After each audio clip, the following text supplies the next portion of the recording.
আপনার স্ত্রীর সাথে যদি আপনার সুসম্পর্ক থাকে, ভালো সম্পর্ক থাকে, ভালো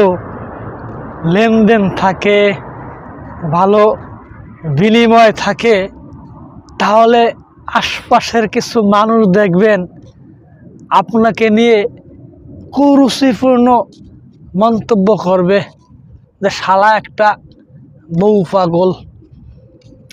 ও বউ ছাড়া থাকতে পারে না, ও বউ ছাড়া কোনো কথা বলতে পারে না, ও বউ ছাড়া কোনো সিদ্ধান্ত নিতে পারে না। এখন আমি যদি বলি যারা বউ ছাড়া সিদ্ধান্ত নেন, বউ ছাড়া থাকতে পারেন, আপনি বউ ছাড়া, আপনার অর্ধাঙ্গিনী ছাড়া আপনি জীবনে কতটুকুন